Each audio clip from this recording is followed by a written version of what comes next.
عقیدہ حقہ میں سے ایک عقیدہ ہے والمعراج حق، معراج شب معراج کے اندر پیغمبر علیہ السلام ام ہانی رضی اللہ عنہ کی گھر سے اللہ رب العزت نے بواسطہ جبریل براق پر اٹھا کر آسمانوں پر لے گئے اسے، پھر جنت اور اس طرح سے جہنم وغیرہ اس نے دی گی، تو یہ ساری چیزیں کیا ہے؟ حق ہے۔ والمعراج معراج حق ہے۔ وقد اسری بالنبی صلی اللہ علیہ وسلم، پیغمبر علیہ السلام لے گئے تھے راتوں رات، فرشتے آئے تھے براق پر بیٹھا کر لے گئے تھے اسے، وعرج بشخصہ فی الیقظۃ الی السماء، اور جسد عنصری کے ساتھ پیغمبر علیہ السلام آسمانوں پر اٹھائے گئے تھے اور بیداری کے حالت میں تھے۔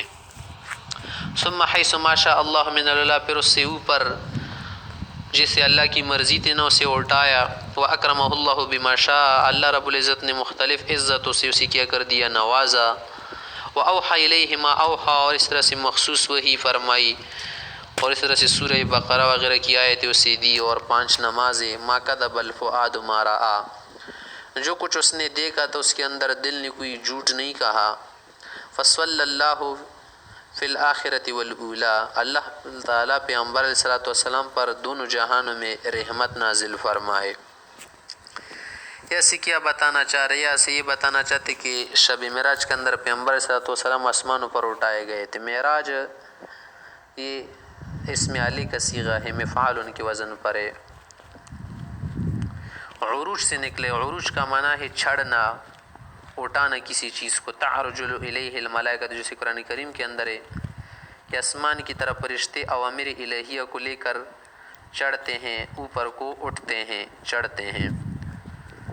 تو معراج کی 3 حصے ہیں۔ ایک حصہ ہے اس کا مسجد حرام سے پیغمبر علیہ السلام مسجد اقصیٰ تک اٹھائے گئے تھے، لے گئے تھے فرشتوں سے۔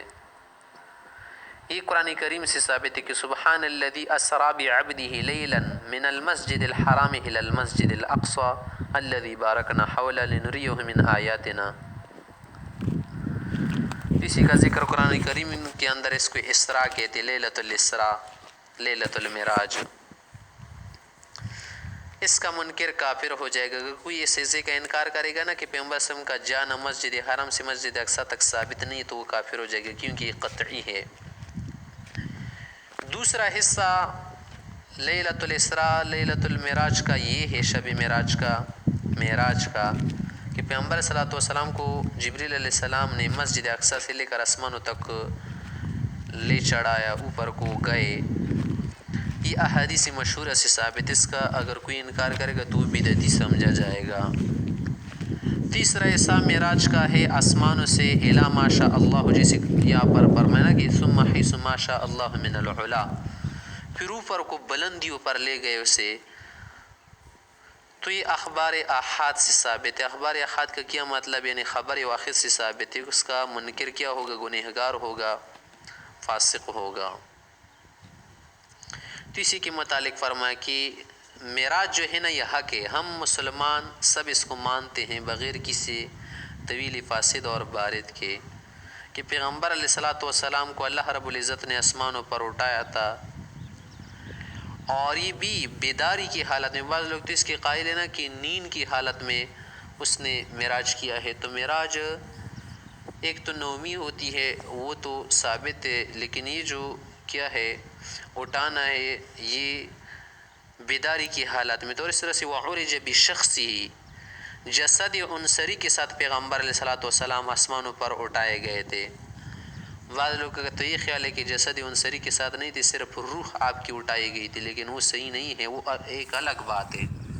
پیغمبر صلی اللہ علیہ وسلم کو منامی معراج بھی ہوا ہے، لیکن جس معراج کا یہاں پر ذکر ہو رہا ہے نا یہ کیا ہے؟ یقظی ہے اور جسد عنصری کے ساتھ ہے۔ جسد عنصری کا کیا مطلب؟ یعنی ہی جسم جو کیا ہے خاک سے، جسد خاکی اس کو کہتے جسد عنصری، یعنی جو گوشت پوشت والا جسم ہے نا، اسی کے ساتھ پیغمبر صلی اللہ علیہ وسلم اٹھائے گئے تھے۔ تو یہ کیا ہے؟ حق ہے، اس کا ماننا وغیرہ کیا ہے ضروری ہے، اور اس طرح سے بہت ساری احادیث سے ثابت ہے اور قرآن کریم سے بھی ثابت ہے۔